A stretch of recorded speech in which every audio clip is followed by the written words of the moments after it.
Книга Судии, глава 1.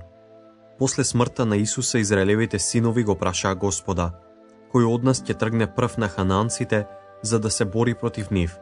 А Господ одговори: Јуда нека отиде прв, ја предавам земјата во неговата рака.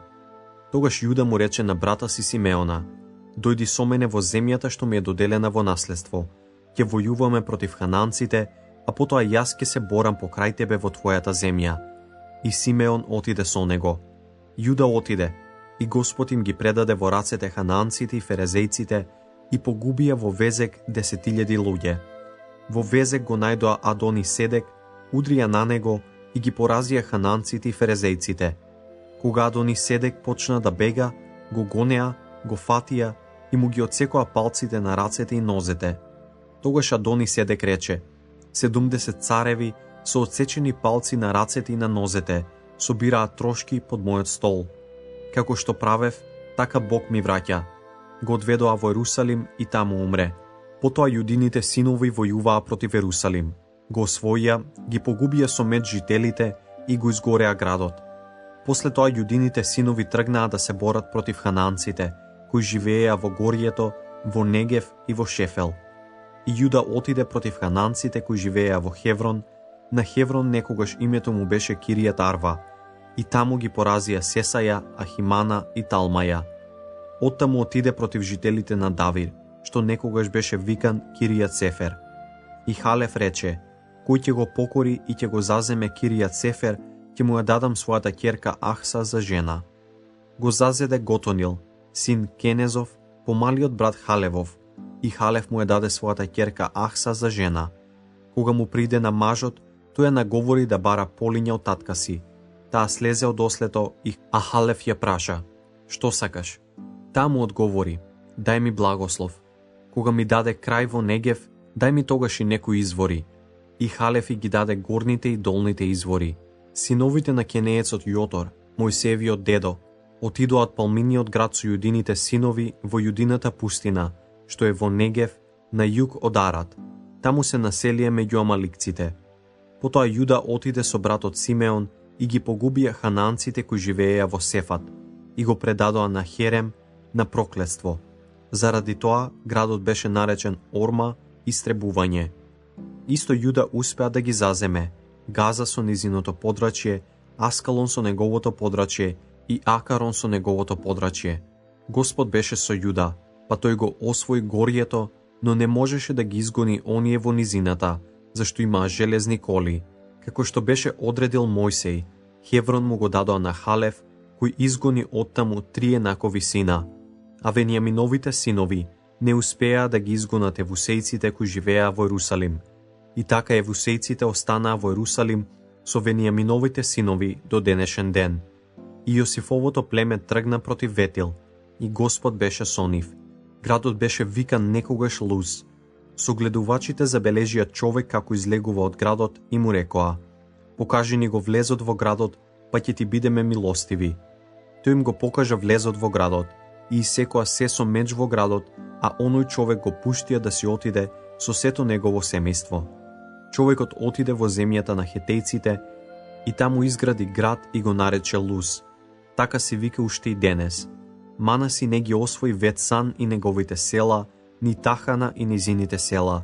Не ги изгони ни жителите од Дора и од неговите села, ни жителите на Ивлеам и на неговите села, ни жителите на Мегида и на низините села. Така ханаанците останаа и живееа во земјата. Кога Израел зајакна, им наметна данок на ханаанците, но не можеше да ги истера. Ни Ефрем не ги истера ханаанците кои живееа во Гезер, така што тие ханаанци живееа тука меѓу нив. Заволон не ги истера жителите на Китрон, ни жителите на Налол. Така ханаанците останаа сред Заволоновите синови, но им беше наметнат данок. Ни Асир не ги изгони жителите на Акон, ни жителите на Сидон, ни оние од Алав, ни од Ахазив, ни од Халва, ни од Афика, ни од Реова. Така асирците останаа меѓу ханаанците, жителите на таа земја, зашто не ги истераа. И Нефталим не ги изгони жителите на Вет Семес и на Вет Анат, туку живееше меѓу ханаанците кои населуваа таа земја, ама им наметнаа данок на жителите на Вет Семес и на Вет Анат. Аморејците ги стиснаа Дановите синови во гората и не ги пуштаат да слезат во рамницата. Аморејците се задржаа во гората Ерес, во Ајалон и во Салвим, но кога зајакна раката на Јосифовиот дом, им беше наметнат данок. Подрачјето на едомците се простира од Акравимското нагорниште до стената и нагоре. Глава 2. Господов ангел дојде од Галгал во Бохиме и рече: Ви изведов од Египет и ве доведов во земјата што ви ја ветив. Заколнувајќи им се на вашите татковци, реков: Нема да го раскинам мојот завет со вас довека. А вие не склучувајте сојуз со жителите на оваа земја, туку разурнувајте ги нивните жртвеници. Но вие не го послушавте мојот глас. Што направивте? Затоа ви велам: не ќе ги изгонам пред вас, туку тие ќе ве угнетуваат и нивните богови ќе ви бидат стапица. Кога Господовиот ангел им ги каже тие зборови на сите израелци, народот извика гласно и заплака. И така, тоа место го нарекоа Бохим, и таму му принесоа жртви на Господа. Кога Исус го распушти народот, израелевите синови се разотидоа секој од своето наследство, за да ја земат во сопствено земјата. Народот му служеше на Господа во текот на сиот Исусов век и во текот на сиот век на старешините, кои го надживееа Исуса и ги видоа сите големи дела што Господ ги направи за Израел. Исус, навиновиот син, Господов слуга, умре на возраст од 110 години. Го погребаа во крајот што го наследи во Тамнат Арес, во Ефремовата гора, северно од планината Гаш. А кога сето она поколение им се придружи на своите татковци, го наследи друго поколение, што не го познаваше Господа ни за делата што ги направил за Израел. Тогаш израелевите синови почнаа да прават што не му е по волја на Господа и им служија на Ваалите. Го оставија Господа, Бога на своите татковци, кој ги изведе од египетската земја и тргнаа по други богови, меѓу боговите на околните народи.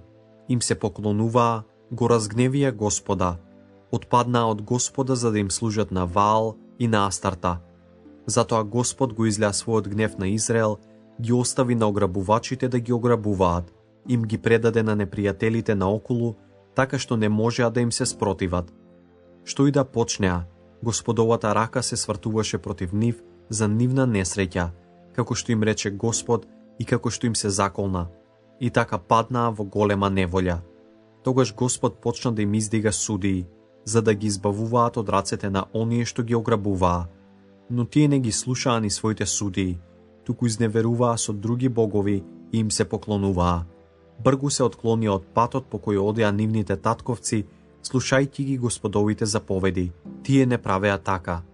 Кога им воздигаше судии, Господ беше со секој судија, па ги избавуваше од рацете на нивните непријатели во текот на сиот век на судијата, зашто му беше жал на Господа, колку воздивнуваа под јаремот на оние кои ги угнетуваа.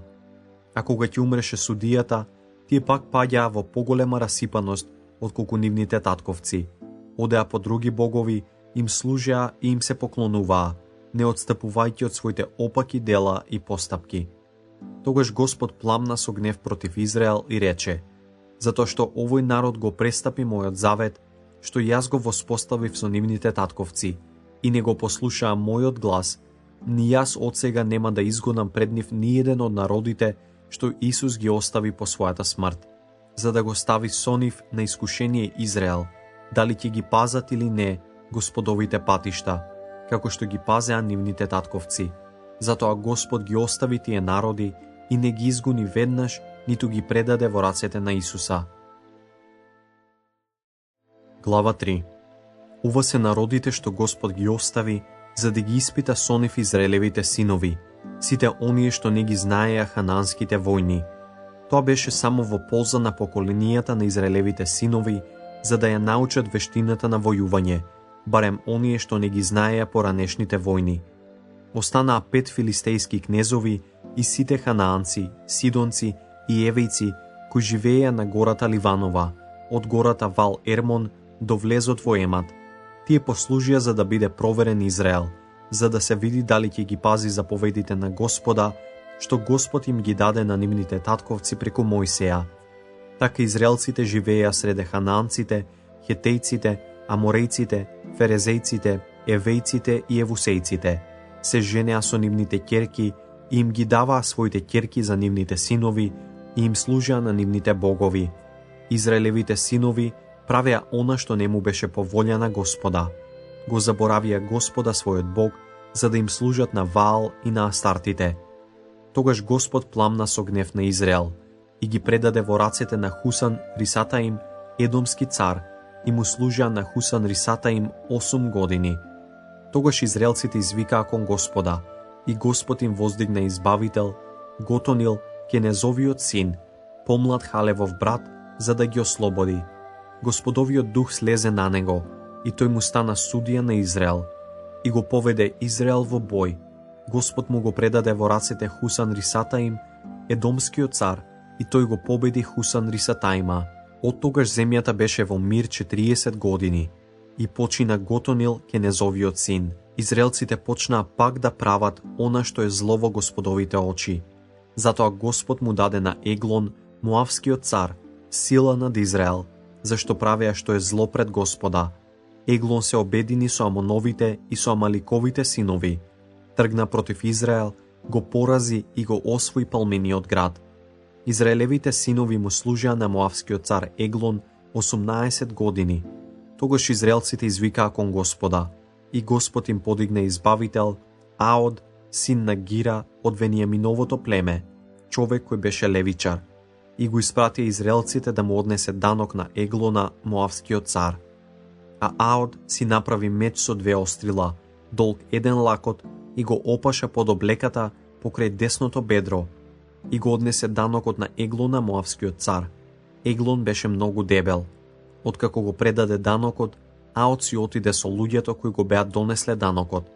Но кога дојде до извајаниот кип во близина на Галгал, се врати и рече: Цару, имам да ти кажам една тајна. Царот му одговори: Тивко. И сите што беа покрај него излегоа. Аод влезе. Царот седеше во ладната горница, беше сам. Аод му рече: Цару, имам за тебе слово од Бога. Тој веднаш стана од престолот. Тогаш Аод го истрга со левата рака мечот од десното бедро и му ја прободи утробата. Целата рака влезе со сечилото и салото се склопи над острилото, зашто Аод не можеше да го извлече сечилото од утробата. Оттаму излезе нечистота. Аод си отиде низ стремот, зад себе ја затвори вратата на горната соба и ја заклучи. Кога тој си отиде, слугите се вратија за да погледнат. Бидејќи вратата на горната соба беше заклучена, рекоа: без сомнение отиде настрана во клетот до лабната соба. Го чекаа долго време, со двоумење, зашто тој не ја отвори вратата на горницата. Најпосле зедоа клуч и отворија. Нивниот господар лежеше на земјата мртов. Додека тие чекаа, Аод избега, ги замина веќе вајаните кипови и се засолна во Сеирот. Штом дојде во Израелевата земја, затруби во рог на Ефремовата гора, и израелевите синови слегоа со него од гората, а тој им стоеше на чело. И им рече: врвете по мене, Господ ви ги предаде во рацете моавците, вашите непријатели. Тие тргнаа по него, им го затворија на моавците патот преку бродовите на Јордан и не оставија никого да премине.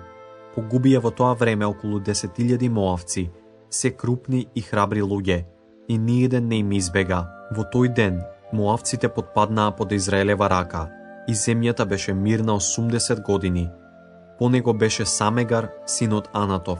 Тој погуби 600 филистејци со воловски остен. Така и тој го избави Израел. Глава 4. По смртта на Аод, израелевите синови пак почнаа да прават што не му беше на Господа по волја, и Господ ги предаде во рацете на Јавин, ханаанскиот цар, кој владееше во Асор. Военачалник на неговата војска беше Сисара, кој живееше во незнабожечкиот Аросет. Тогаш израелевите синови извикаа кон Господа, зашто Јавин имаше 600 железни бојни коли и тешко ги угнетуваше израелците 20 години. Во тоа време на Израел му судеше пророчицата Девора, жената Лафидотова. Живееше под деворината палма меѓу Рама и Ветил во Ефремовата гора, и израелците доаѓаа кај неа за да им пресудува во нивните спорови. Таа го повика Варака, синот Авинеемов, во Нефталимовиот Кадес и му рече: еве што ти заповеда Господ Израелевиот Бог. Оди, тргни на гората Тавор и земи со себе 10.000 луѓе од Нефталимовите и Заволоновите синови. Јас ти го привлечам кон тебе на Кисонскиот поток, Сисара, војсководачот на Јавиновата војска, со неговите бојни коли и со сите војници, па ќе ги предадам во твоите раце. Варак ја одговори: ако дојдеш ти со мене, ќе одам. Ако не дојдеш со мене, не одам. Идам со тебе, му рече таа, но на патот по кој ќе тргнеш, славата не ќе ти припадне тебе, зашто Господ ќе го предаде Сисара во раце на жена. Тогаш Девора стана и тргна со Варака во Кадес. Онаму Варак ги повика Завулона и Нефталима. 10.000 луѓе тргнаа со него, а и Девора одеше со нив. Кенеецот Хевер беше се одвоил од Кенеј, еден од синовите на Овав, Мојсеевиот дедо, го оптегна својот шатор кај Дабот во Занаим, недалеку од Кадес. Му јавија на Сисара дека Варак, синот Авинеемов, излегол на гората Тавор. Сисара ги собра сите своји бојни коли, 900 железни коли и сите луѓе што ги доведе од незнабожечкиот Аросет до Кисонскиот поток. Девора му рече на Варака: стани, еве го денот кога Господ ќе го предаде Сисара во твои раце. Самиот Господ оди пред тебе. И Варак слезе од гората Тавор со 10.000 луѓе со себе. Господ ги заплаши Сисара, сите негови бојни коли и целата негова војска, која почна да бега пред Вараковиот меч. Сисара слезе од својата кола и избега пеш. Варак ги гонеше колите и војската се до незнабожечкиот Аросет. Сета Сисерина војска падна од остар меч и ниеден човек не избега. Дотогаш Сисара бегаше пеш кон шаторот на Јаила, жената на кенеецот Хевер, зашто меѓу Јавин, асорскиот цар, и куќата на кенеецот Хевер беше мир. Јаила му излезе во пресрет на Сисара и му рече: застани, господару, дојди кај мене, не бој се од ништо. Тој се врати кај неа под шаторот, а таа го покри со покривка. Тој рече: дај ми малку вода, зашто сум жеден. Таа отвори мев со млеко, го напои и пак го покри. Застани при влезот на шаторот и рече тој: па ако некој намине и те праша дали има некој, ти одговори: нема. А Јаила, Хеверовата жена, го зеде шаторскиот кол и чук во рацете, му се приближи тивко и му го прикува колот низ слепоочниците, така што се закачи во земјата. Тој беше заспал цврсто од исцрпеност и така умре. И ете, дојде Варак гонејќи го Сисара. Јаила излезе пред него и му рече: дојди да ти го покажам човекот кого го бараш. Тој влезе при неа и ете Сисара лежеше мртов со кол низ слепоочниците. Така Господ го покори во оној ден Јавина, ханаанскиот цар, пред израелците. Раката на израелевите синови стануваше се потешка над Јавина, ханаанскиот цар, додека најпосле не го истреби ханаанскиот цар. Глава 5. Во тој ден Девора и Варак, синот Авиноамов, ја запееа оваа песна. Борбено ги растурија коските израелските борци и народот тргна доброволно. Благословувајте го Господа, чујте о цареви, послушајте кнезови. Јас му пеам песна на Господа, јас го славам Господа Израелевиот Бог. Господи, кога слегуваш од Сир, кога чекореше победнички низ едомските полиња, сета земја се тресеше, небесата лееа, облаците врнеа со дожд, горите се тресеа пред Тебе, о Господи, самиот Синај од присуството на Господа Израелевиот Бог. Во деновите на Самегар, синот Анатов, во деновите на Јаила, запустеа патиштата и оние кои што патуваа, обиколуваа наоколу. Водачите престанаа во Израел, престанаа додека не станав јас, Девора, додека не станав како мајка на Израел. Си избраа туѓи богови и затоа војната им застана пред вратата. За 5 градови немаше ни еден штит, ни еден цар за 40.000 во Израел. Моето срце чука за израелските водачи, за народот што доброволно тргнува во бој. Благословувајте го Господа, вие кои јавате на бели ослици, седејќи на меки постелки, и вие кои одите по патиштата, пејте, покрај извиците на развеселените пастири кај поилата. Нека бидат славени Господовите добротворства и неговото владење со Израел. И Господовиот народ слезе на вратата. Разбуди се, деворо, стани, стани запеј песна, храбро стани вараку, води ги во робје своите поробувачи, сине Авиноамов. Тогаш слезе остатокот од луѓето против благородните. Господ слезе со мене против крепките. Од Ефрема затекоа кон долината, по нив Венијамин стигна меѓу своите. Од Махир настапуваат началниците, од Завулон оние што носат заповеднички жезал. Исахаровите кнезови беа со Девора, и Исахар исто тргна со варака, побрзаа да го стигне во долината. Кај Рувимовите потоци се советуваат долго. Зошто остана меѓу трлата, за да ги слушаш блеењата на стадата? Кај Рувимовите потоци се советуваат долго. Галат мируваше отаде Јордан. А зошто е дан на туѓински бродови? Зошто Асир седи на брегот на морето и мируваше во своите пристаништа? Завулон е народ што ја вети душата на смртта, и Нефталим на висорамнините. Дојдоа цареви, војуваа, бој водеа хананските цареви, во Танаха, во Мегитската вода, но не добија ни малку сребро. Од небесните врвици војуваат звездите против Сисара. Потокот Кисон ги одвлече, потокот Кедумим, поток Кисон. Цврсто гази моја душо. Тогаш се кршеа конјските копита од трчањето на јунаците. Проколнете го Мирос, рече Господовиот ангел. Проколнете ги неговите жители, зашто не му дојдоа напомош на Господа со храбрите. Благословена да е меѓу жените Јаила, жената на кенеецот Хевер. Нека биде славена меѓу жените во шаторите. Тој побара вода, таа му даде млеко. Во скапоцена чинија му даде кравја маст. Со левата рака посегна по колот, а со десната по ковачкиот чук. Гудри Сисара, му ја расцепи главата, му ја продупчи, му ја скрши слепоочницата. Падна до нозете, се одвали, легна и падна до нозете. Се сруши и каде падна, остана мртов. Низ прозорец гледа Сисарината мајка, низ прозорец надзира, до решетката вика. Колесницата не му се враќа долго, зошто им е толку бавна запрегата. Најмудрата дворјанка изборува, сама себе си одговара. Плен најдоа па го делат, по девица на војник, по девица и по две. Пленета разнобојна облека за Сисара, везена од двете страни, симната од плеќи на пленик. Господи, така нека гинат сите Твои непријатели, а оние кои Те љубат нека бидат како сонце, кога изгрева со сета своја сила. Глава 6. Пак Израелевите синови правеа што е зло во Господовите очи, и Господ ги предаде во рацете на мадијамците за 7 години. Тешка беше раката на мадијамците над Израел. За да им избегаат на мадијамците, израелците се засолнуваа во горските пукнатини, пештери и засолништа. И кога израелците ќе посееа, мадијамците и амаличаните и синовите на исток доаѓаа против нив. Откако ќе се настанеа на нивната земја, го уништуваа родот на земјата се до Газа.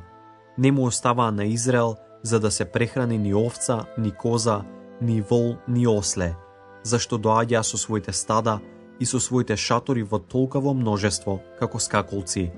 И тие и нивните камели беа безбројни и одеа по Израелевата земја за да ја запустат. Така мадијамците го фрлија Израел во голема беда, па израелците извикаа кон Господа. Кога израелевите синови извикаа кон Господа заради мадијамците, Господ им испрати на израелците пророк, кој им рече: Вака вели Господ Израелевиот Бог: Јас ви изведов од Египет, ве избавив од домот на робството. Јас ве ослободив од рацете на египетците и од рацете на вашите угнетувачи. Ги изгонив пред вас, ви ја дадов нивната земја. И ви реков: Јас сум Господ ваш Бог.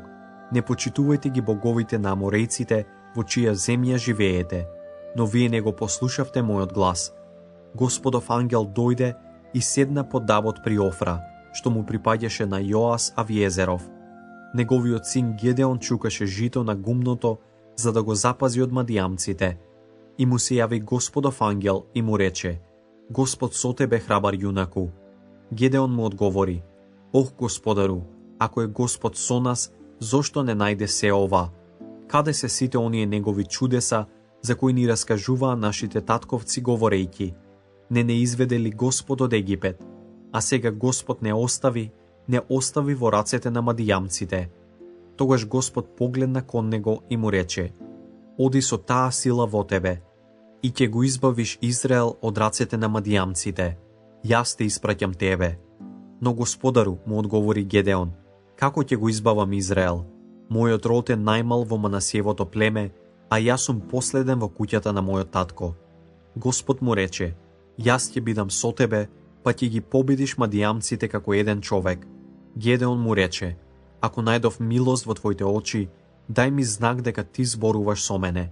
Не заминувај од тука, додека не се вратам со дар и додека не го ставам пред тебе.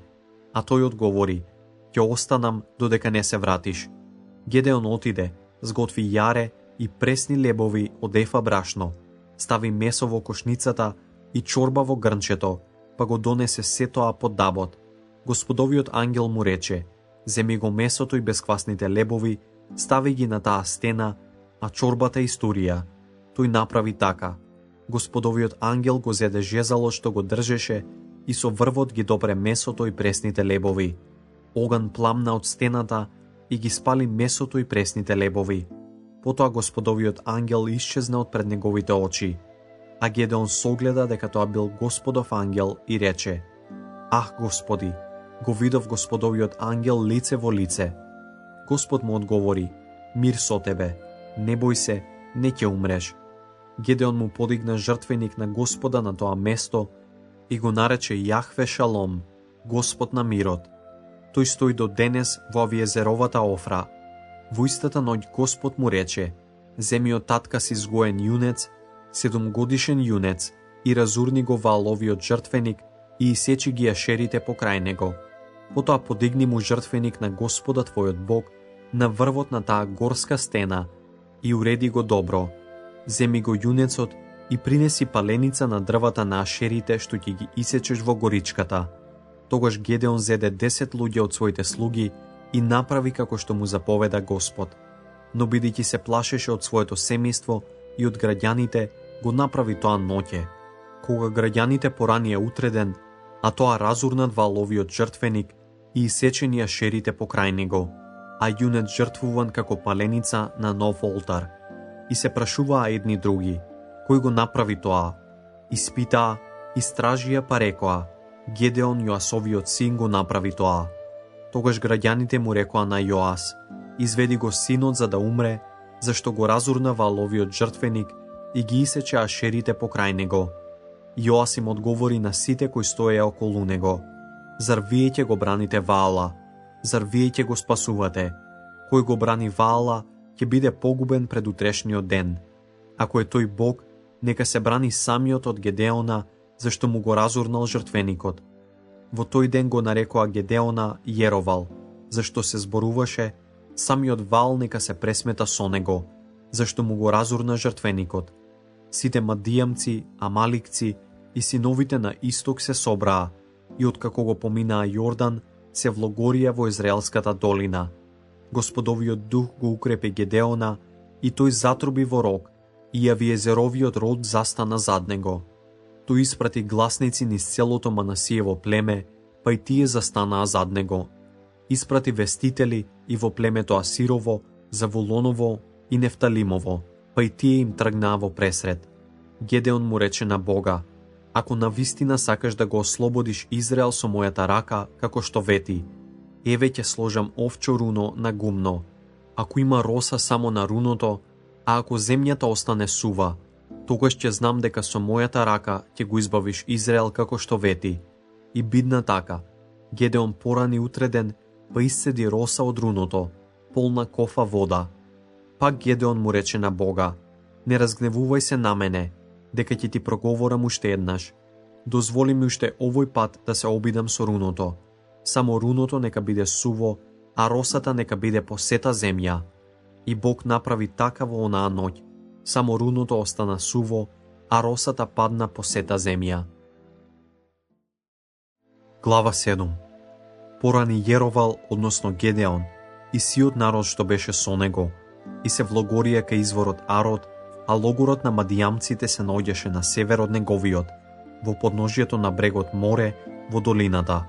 Тогаш Господ му рече на Гедеона: премногу народ е со тебе, а за да ги предадам мадијамците во нивните раце, зашто Израел би можел да се возгордее пред мене и да рече: сопствената рака ме избави. Затоа разгласи за да чуе народот: кој се бои и стравува, нека се врати од Галатската гора. Гедеон ги испита, 22.000 луѓе од народот се вратија, а останаа 10.000. Господ му рече на Гедеона: уште е премногу народ. Поведи ги на вода и таму ќе ги испитам. За кого ќе ти речам нека оди со тебе, тој ќе дојде со тебе. А за кого ќе ти речам нека не иде со тебе, тој не ќе дојде. Гедеон го поведе народот на вода и Господ му рече: кој ќе лока вода со јазикот како што лока кучето, оддели го настрана. Кој ќе клекне да пие, одвој го на другата страна. Оние што локаа вода со јазикот од раката, принесена до устата, беа 300, а сиот друг народ клекна за да пие. Тогаш Господ му рече на Гедеона: со оние 300 луѓе кои локаа вода, јас ќе ви избавам и ќе ги предадам мадијамците во вашите раце. Сите други нека се вратат, секој во своето место. И тогаш тие ги зедоа од луѓето храната и роговите за трубење, а Гедеон ги отпушти израелците, секој во неговиот шатор, ги задржа само оние 300 мажи, а логорот на мадијамците беше подолу од него во долината.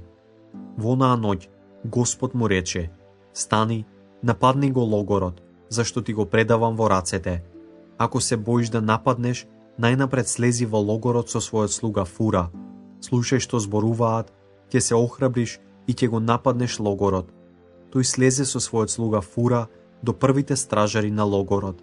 Мадијамците, амаликците и сите синови на исток се расположија по долината, многубројни како скаколци. Безбројни беа нивните камили, како песок на брегот на морето. Кога Гедеон дојде, а тоа еден точно му раскажуваше на својот другар што сонувал. Сонував како погача јачменов леп, се тркала во мадијамскиот логор, се дотркала до еден шатор и го погоди, а шаторот падна, се преврти.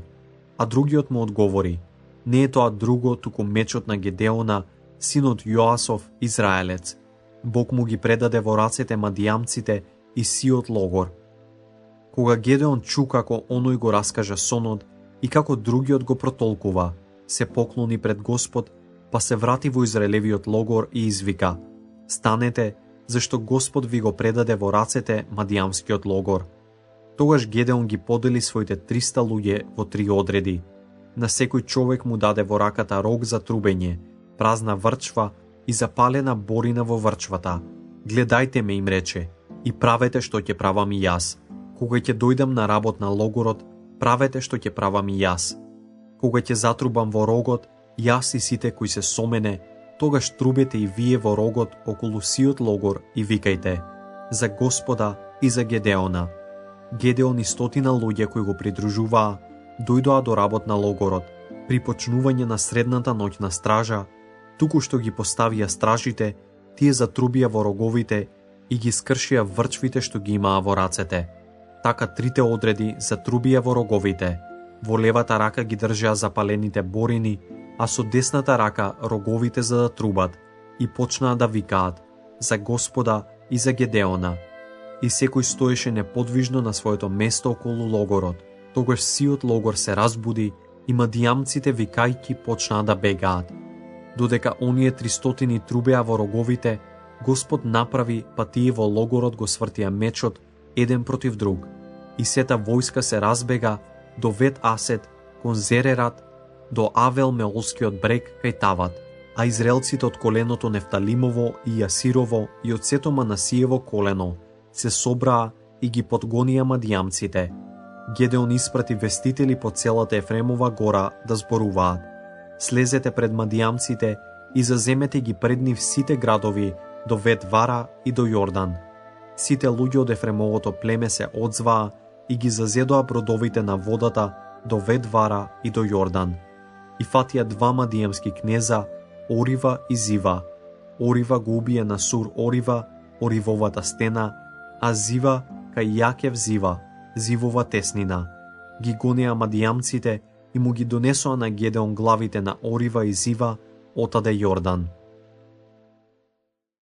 Глава 8. Тогаш ефремовите луѓе му рекоа на Гедеона: како постапи со нас, не повика кога тргна во бој против мадијамците.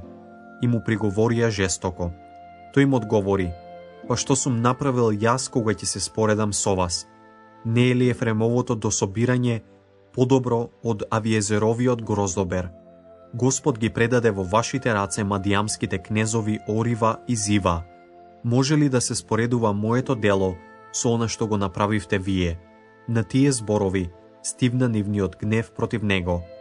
Кога Гедеон дојде до Јордан, го помина, но тој и 300 луѓе со него беа изнемоштени и гладни. Затоа им рече на луѓето од Сокот: дајте им леб на луѓето кои одат по мене, изнемоштени се. Јас ги гонам Зевеја и Салмана, мадијамските цареви. Но сокотските главатари му одговорија: зар Зевеевата и Салмоновата рака веќе се во твојата рака, за да ја дадеме леб на твојата војска? Гедеон им рече: добро, кога Господ ќе ми ги предаде во рацете Зевеја и Салмана, ќе ви го раскинам телото со трње и со пустински глогови. Оттаму отиде во Фануил и побара исто од фануилците, а тие му одговорија како што му одговорија и сокотците. Тој им се закани на фануилците: кога ќе се вратам како победник, ќе ви ја разрушам оваа кула.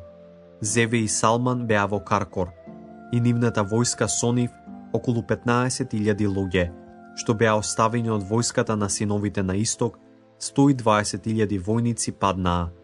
Гедеон тргна по патот на оние што живеат под шатори, источно од Нова и Јогвеја, па ја порази војската што стоеше безгрижно. Зеве и Салман избегаа. Тој ги подгони и ги фати двата мадијамски цареви, Зевеј и Салман, а сета војска им ја уништи.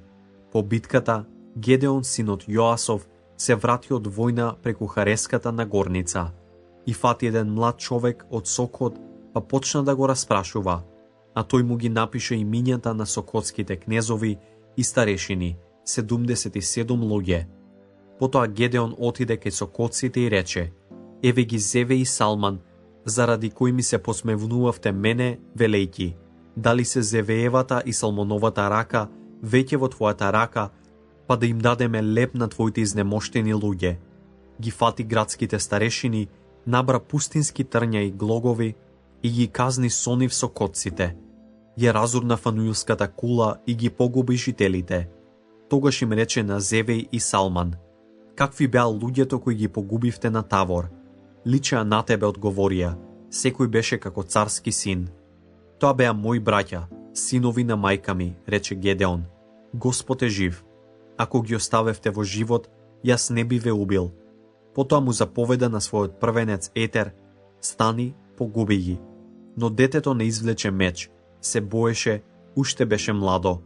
Тогаш Зеве и Салман рекоа: стани ти и нападни не, зашто каков е човекот, таква му и силата. И откако стана, Гедеон ги погуби Зевеја и Салмана и ги зеде месечинките украси што висеа на вратот на нивните камели. Израелците му рекоа на Гедеона: владеј над нас, ти и твојот син и твојот внук, зашто ти не избави од мадијамците. Но Гедеон им одговори: не сакам да владеам над вас, а ни мојот син. Господ ќе биде ваш владетел. Уште им рече Гедеон: само едно барам од вас, секој да ми го даде прстенот од својот плен. Победените носеа златни прстења, зашто беа исмаелци. Со радост одговорија тие. Тогаш тој го распростре својот плашт и секој од нив фрли по прстен од својот плен. Тежината на златните прстења што ги побара изнесуваше 1700 златни сикли, освен месечињата, наушниците и облеките од црвено сукно што ги носеа мадијамските цареви и освен веришките што беа околу вратот на нивните камели. Гедеон направи од тоа ефод и го постави во својот град Офра. и сиот Израел блудно одеше таму по него, и тоа им беше стапица на Гедеона и на неговиот дом. Така мадијамците беа покорени под израелците, веќе неа креваа главата и земјата беше мирна 40 години, додека живееше Гедеон. Јеровал, синот Јоасов, отиде и живееше во својата куќа. Гедеон имаше 70 синови кои потекнуваа од него, зашто имаше многу жени. Неговата наложница, која што живееше во Сихем, му роди син, кому му го даде името Авимелех. Гедеон, синот Јоасов, умре во длабока старост, го погребаа во гробот на татка му Јоас во Авиезерова Офра. По Гедеоновата смрт, израелците пак почнаа да одат блудно по Вааловците, па си го поставија за Бог Ваалверит. Израелците веќе не си спомнуваа за Господа својот Бог, кој ги избави од рацете на сите нивни непријатели наоколу, и не му искажуваа благодарност на домот на Јеровал, Гедеон, за доброто што му го направи на Израел. Глава 9. Авимелех, синот Јеровалов, отиде во Сихем при браќата на мајка си и им рече ним и на сиот дом на својата мајка: прашите ги сите сихемски граѓани, што ви е подобро, над вас да владеат 70 луѓе, сите Јеровалови синови, или еден човек. Спомнете си дека јас сум од вашето тело и од вашите коски. Браќата на неговата мајка им го пренесоа тоа на другите сихемски граѓани, и нивното срце се приклони кон Авимелеха, зашто зборуваа: наш брате, и му дадоа 70 сикли сребро од храмот Валверитов. Со тоа Авимелех најми расипаници и ништожници, кои тргнаа по него. Тогаш дојде во домот на татка си во Офра и ги погуби своите браќа, Јероваловите синови, 70 луѓе на еден камен. Му избега само Јотам, најмладиот Јеровалов син, зашто се беше скрил. Тогаш се собраа сите сихемски граѓани и сиот Милов дом, па го поставија Авимелеха за цар кај Дабот што стои во Сихем. Кога му раскажаа за тоа на Јотам, тој отиде и застана на врвот на гората Гаризин и им извика со сиот глас: чујте ме, сихемски жители, и Бог ќе ве послуша вас. Еднаш тргнале дрвата за да помазат цар кој ќе владее над нив. Па и рекоа на маслинката: биди ни цар. Маслинката им одговори: зар да се одречам од своето масло, што им е чест на Бог и на луѓето, за да владеам на другите дрва. Тогаш дрвата и рекоа на смоквата: дојди, биди ни цар. Смоквата им одговори: зар да се откажам од сладкоста и од својот красен плод, за да владеам на другите дрва. Тогаш дрвата и рекоа на лозата: дојди, биди ни цар. Лозата им одговори: зар да се одречам од виното што ги весели Бог и луѓето, за да владеам на другите дрва. Тогаш сите дрва му рекоа на трнот: дојди, биди ни цар. А трнот им одговори на дрвата: ако навистина сакате да ме помажете за цар, засолнете се под мојата сенка. Ако не сакате, оган ќе пламне од трнот и ќе ги изгори сите ливански кедри. И така, дали постапивте според вистината и правдата, кога го избравте Авимелеха за цар? Дали се однесовте добро кон Јеровоал и кон неговиот дом? Дали му возвративте за делата што ги направи за вас? Мојот татко се бореше за вас, изложувајќи го својот живот, па ви избави од рацете на мадијамците.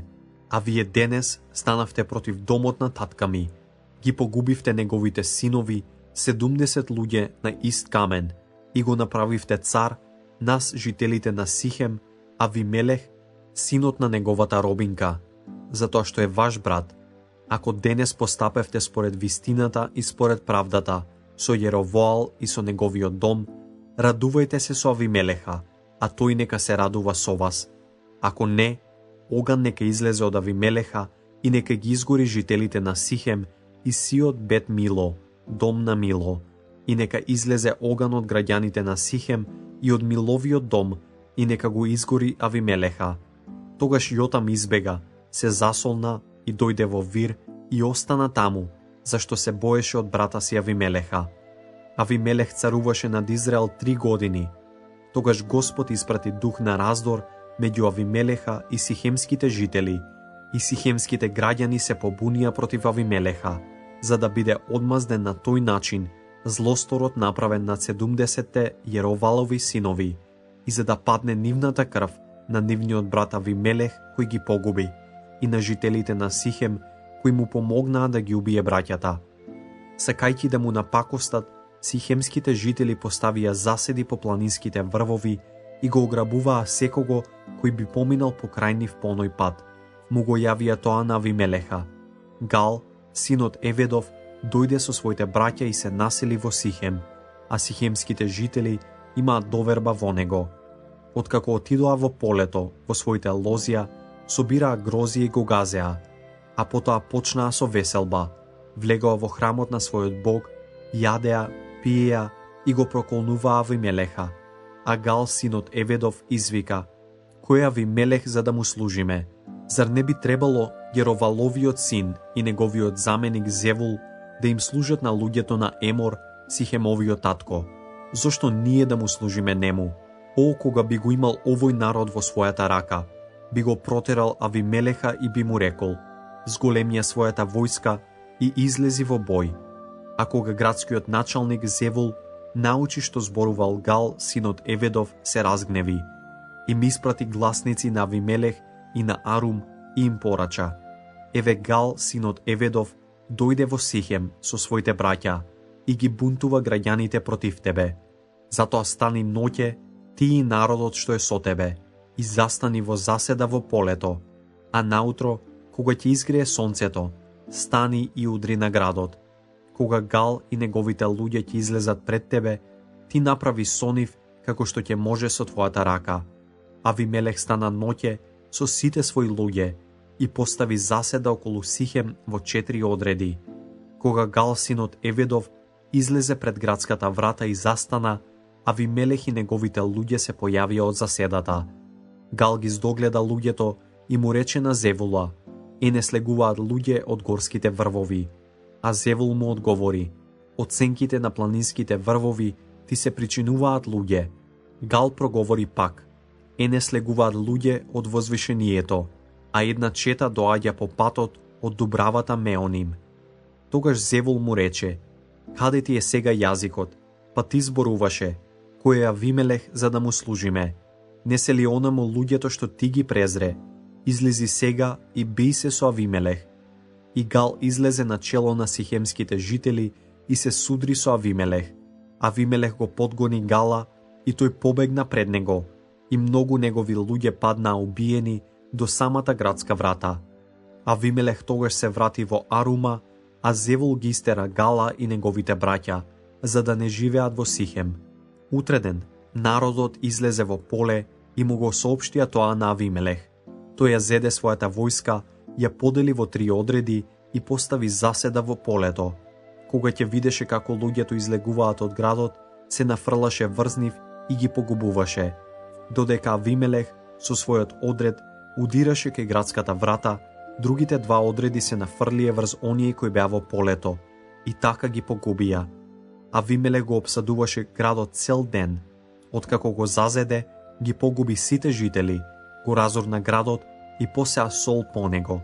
Кога го чуе тоа господарите на Мигдал Сихем, влегоа сите во утврдениот простор на храмот Валверит. Кога Авимелех научи дека сите жители на Мигдал Сихем се собрале таму, се искачи на Салмонската гора со сета своја војска. Откако зеде секира во раката, отсече гранка од дрво, ја крена и ја стави на рамото, а на луѓето им заповеда: што видовте дека направив јас, направете брзо и вие.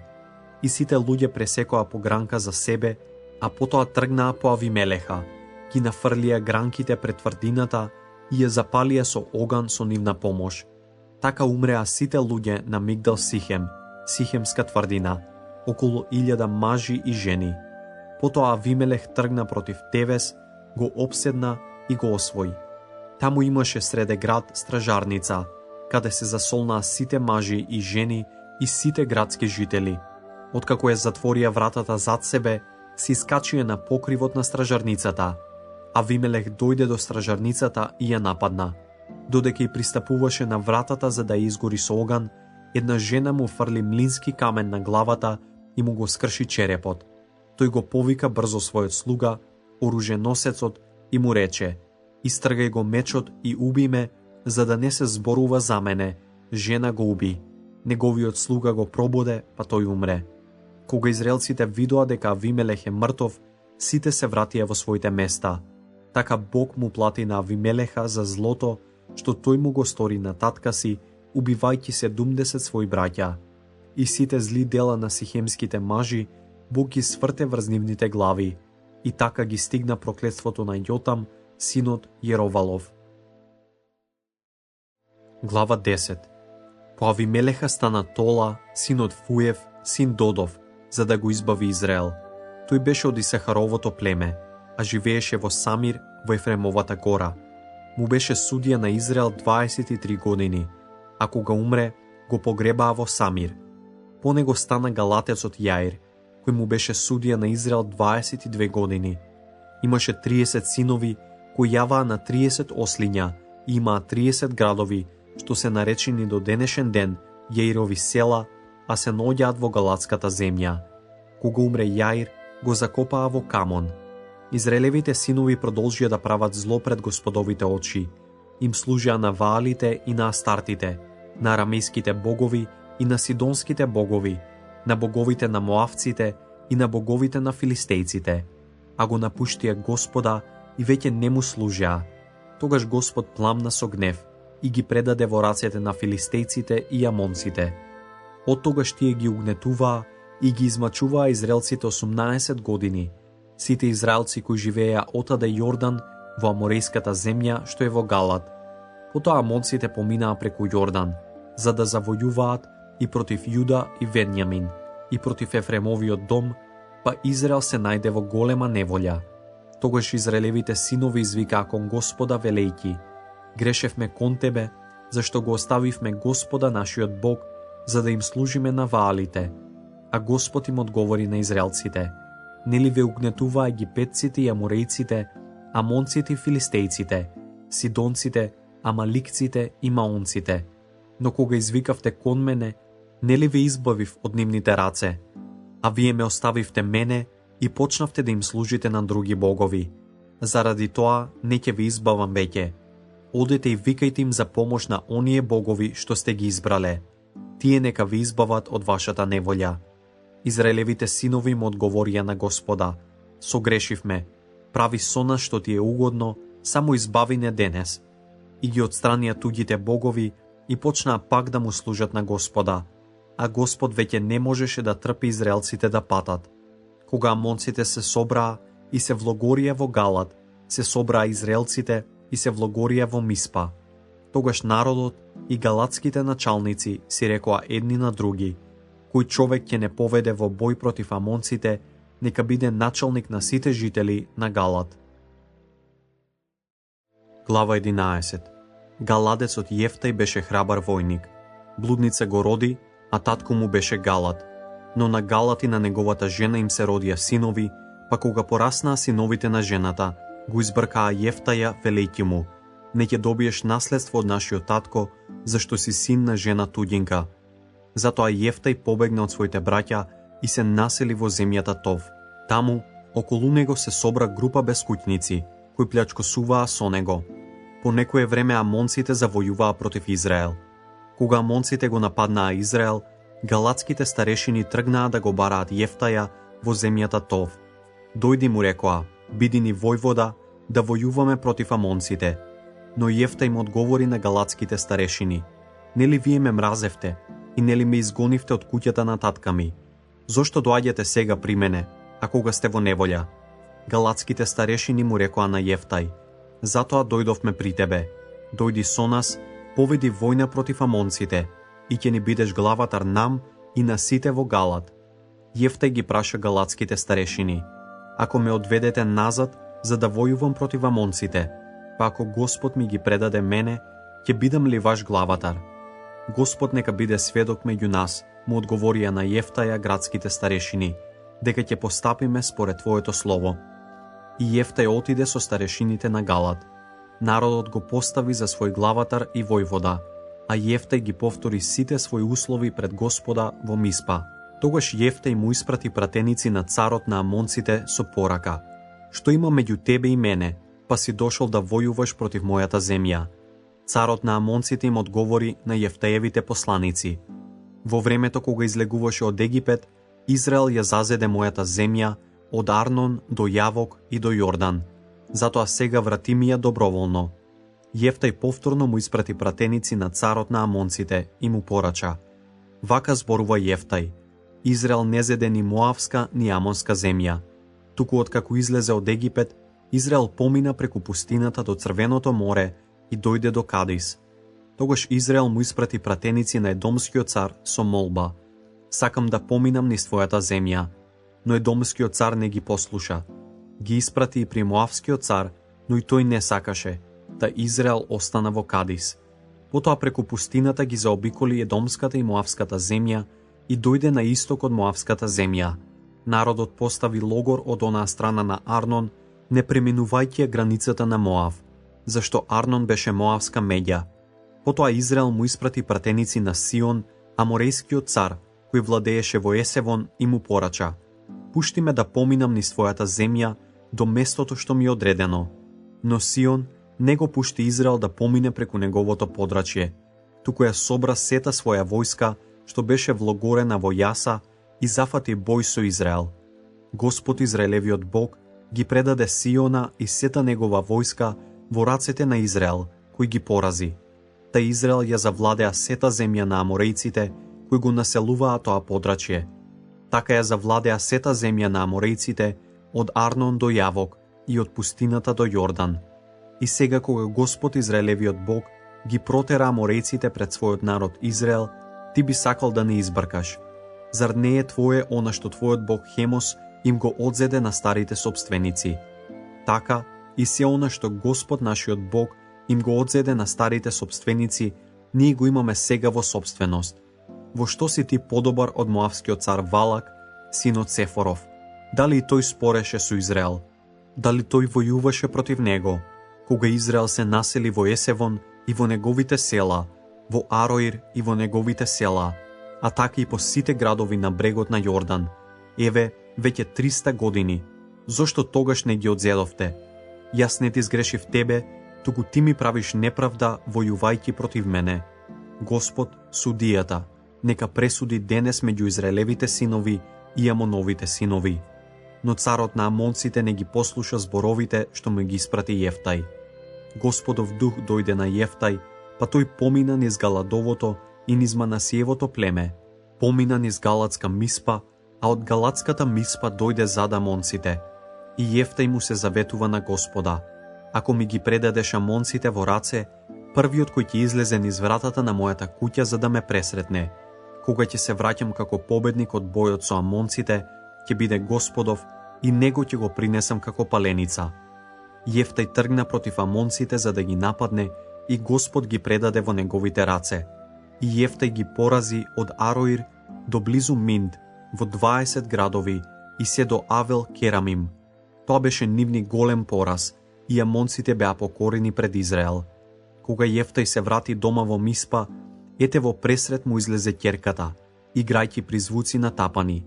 Таму беше единка, освен неа немаше ни син, ни ќерка. Кога ја виде, ги раздра своите облеки и рече: Ах, моја ќерко, ме фрли во голема тага.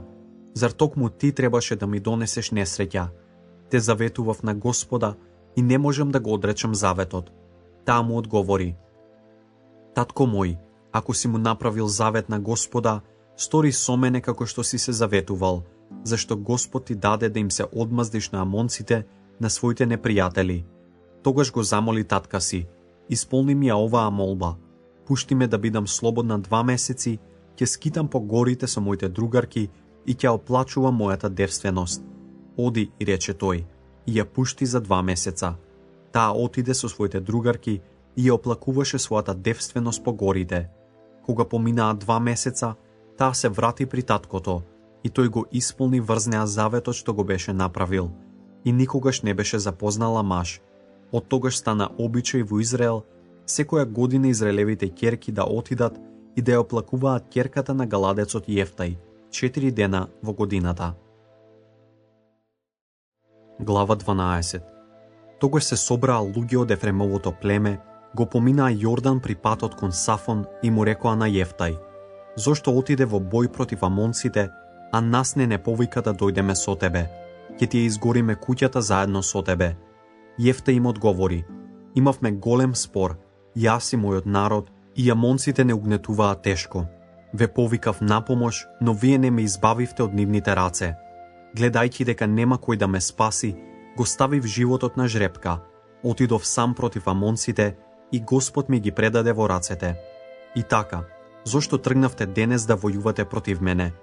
Тогаш Јефта ги собра сите галатци и удри на Ефрема. Галатците го поразија Ефрема, зашто овие зборуваа: вие сте галатци, Ефремови бегалци, кои живеевте среде Ефрема и Манасија. Потоа галатците им ги пресекоа на Ефрема јорданските бродови, и кога некој Ефремов бегалец ќе речеше: пуштете ме да поминам, галатците ќе го прашаа: дали си Ефремовец?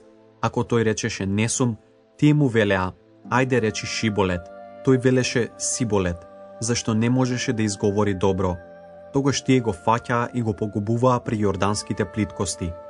Така загинаа 42.000 луѓе од Ефремовото племе. Јефта им судеше на Израел 6 години, а кога галадецот Јефтај почина, го погребаа во неговиот град во Галад. По него судија во Израел беше Авесан од Витлеем. Тој имаше 30 синови и 30 ќерки, кои ги омажи од куќата, а на своите синови им донесе однадвор 30 жени. Тој му судеше на Израел 7 години. Потоа умре Авесан и го погребаа во Витлеем. По него судија во Израел беше заволонецот Елон. Тој му судеше на Израел 10 години. Потоа умре заволонецот Елон и го погребаа во Ајалон во Заволоновата земја. По него судија во Израел беше Авдон, синот Елилов од Фаратон. Тој имаше 40 синови и 30 внуци, кои јаваа на 70 ослиња. Тој му судеше на Израел 8 години. Потоа почина Авдон, синот Елилов од Фаратон, и го погребаа во Фаратон, во Ефремовата земја, во Амаликовата гора. Глава 13. Израелевите синови продолжија да прават зло пред Господовите очи, и Господ ги предаде во рацете на филистејците за 40 години. А беше некој човек од Сараја, од Дановото племе, по име Маној. Жена му беше неродка и немаше деца. На таа жена и се јави Господов ангел и рече: ти си неплодна и немаш раѓано, но од сега внимавај да не пиеш ни вино, ни жестоки пијалаци и да не јадеш ништо нечисто. Зашто ќе заносиш, еве и ќе родиш син, и брич нека не помине преку неговата глава, зашто детето од мајчината утроба ќе му биде посветено на Бога, ќе биде Божји назиреј, и тој ќе почне да го избавува Израел од рацете на филистејците. Жената отиде и му кажа на мажот: Божји човек дојде кај мене. Лицето му беше како на Божји ангел, полно со достоинство. Не го прашав од каде дојде, ниту тој ми го кажа своето име. Но ми рече: ти ќе зачнеш и ќе родиш син. Од сега не пиј вино, ни жестоки пијалаци, и не јади ништо нечисто, зашто твоето дете ќе биде Божји назиреј од мајчината утроба до смртта. Тогаш Маној му се помоли на Господа и рече: Господи, те молам, Божјиот човек што еднаш го испрати, нека дојде уште еднаш кај нас и нека не поучи што треба да правиме со детето кога ќе се роди. Господ го послуша Маноја и Господовиот ангел дојде пак кај жената, додека седеше во полето. Маној, нејзиниот маж, не беше покрај неа. Жената отрча брзо за да го извести мажот и му рече: ете ми се јави човекот кој дојде кај мене во оној ден. Маној стана, тргна по жената и кога дојде при човекот го праша: дали си ти оној кој зборуваше со женава? А тој одговори: јас сум. Кога ќе се исполни она што си го рекол, пак рече Маној, според кои прописи и како треба да се постапува со детето? Господовиот ангел му одговори на Маноја: жената нека се чува од се што изабранив, нека не ужива ништо што доаѓа од виновата лоза, нека не пие ни вино, ни жестоки пијалаци, нека не јаде ништо нечисто и нека пази се што и заповедав. Тогаш Маној му рече на Господовиот ангел: со задоволство ќе те задржиме и ќе те нагостиме со јаре. На тоа Господовиот ангел му рече на Маноја: и да ме задржиш, јас не ќе јадам од твоето јадење, туку ако сакаш да жртвуваш паленица, Принеси му ја на Господа, Маној, не знаејќи дека тоа е Господов ангел, и му рече на Господовиот ангел: како ти е името, за да можеме да те почестиме кога ќе се исполни она што го рече. Господовиот ангел му одговори: зошто прашуваш за моето име? Тоа е таинствено. Тогаш Маној зеде јаре и лебен принос, па му ги жртвува врз камен како паленица на Господа, кој прави таинствени работи. Кога пламенот од жртвеникот почна да се вишка кон небото, Господовиот ангел се дигна во пламенот. Кога Маној и неговата жена го видоа тоа, паднаа со лицето на земја. Господовиот ангел не им се јави веќе на Маној и на неговата жена. Тогаш Маној свати дека тоа е Господов ангел. Без друго ќе умреме, и рече на жената: зашто го видовме Бога. Ако Господ сакаше да не умртви, му одговори жената, не ќе ги примеше паленицата и лебниот принос од нашата рака, не ќе ни го покажеше се тоа, ниту ќе не оставеше да чуеме нешто такво. Жената роди син и му го даде името Самсон. Детето порасте и Господ го благослови, и Господовиот дух почна да действува во него во Дановиот логор меѓу Сараја и Естаол. Глава 14. И Самсон слезе во Тамнат, издогледа таму девојка од филистејските ќерки. Откако се врати, им го довери тоа на таткото и на мајката. Забележа во Тамнат, рече тој, девојка од филистејските ќерки, оженете ме со неа. Таткото и мајката рекоа: зар нема девојки меѓу ќерките на твоето племе и во сиот наш народ, па ти одиш да земеш жена од необрезаните филистејци? Но Самсон му одговори на татка си: оженете ме со неа, зашто таа ми замиле. Таткото и мајката не знаеа дека тоа е од Господа, кој бараше закачка со филистејците, зашто во тоа време филистејците владееја над Израел. Така Самсон слезе во Тамнат, и кога дојде во тамнатските лозја, ете, однедадеш пред него скокна млад лав, рикајќи: Господовиот дух го опфати Самсона, и тој голорак го раскина лавот, како што се раскинува јаре, но не им кажа ни на таткото, ни на мајката што направил. Откако дојде, разговараше со девојката и така му замиле. По некое време, кога се врати да ја одведе, Самсон сврти за да го види мртвиот лав, и ете во мртвиот лав рој пчели и мед. Тој зеде мед во рацете и го јадеше одејќи патем. Кога се врати при таткото и при мајката, им даде и ним, па и тие јадеа, но не им кажа дека го зел од мртов лав. Потоа отиде кај жената, и таму му приготвија гозба на Самсона, траеше 7 денови, зашто таков обичај имаа младоженците. Но бидејќи се плашеа од него, избраа 30 свадбени другари да бидат покрај него. Тогаш Самсон им рече: ајде да ви дадам загатка, ако ја одгатнете во текот на 7 свадбени денови, ќе ви дадам 30 ленени кошули и 30 свечени облеки. Но ако не можете да ја одгатнете, вие ќе ми дадете мене 30 ленени кошули и 30 свечени облеки. Кажи ни ја загатката, му одговорија тие, ние те слушаме. А тој им рече: од оној што јаде излегло јадење, од силниот излезе сладко. Но за 3 дни не можеа да ја одгатнат загатката. На 4-тиот ден и рекоа на Самсоновата жена: извлечи го од мажот со измама решението на гатанката, или ќе ве спалиме и тебе и татковиот ти дом. Зар не повикавте тука за да не ограбите? Тогаш жената, расплакана, пред него рече: ти само ме мразиш и не ме љубиш. Им даде гатанка на синовите на мојот народ, а мене не ми ја објасни. Тој ја одговори: не им ја објаснив ни на таткото, ни на мајката, па тебе ли ќе ти ја објаснам? Таа му плачеше околу вратот 7 денови, колку што траеше гозбата. На 7-миот ден тој ја кажа, зашто му досади многу, а таа им ја кажа на синовите на својот народ. На 7-миот ден, пред зајди сонце, луѓето од градот му рекоа на Самсона: што има посладко од мед и што има посилно од лав. А тој им одговори: ако не оравте со мојата јуница, не ќе ја погодевте гатанката.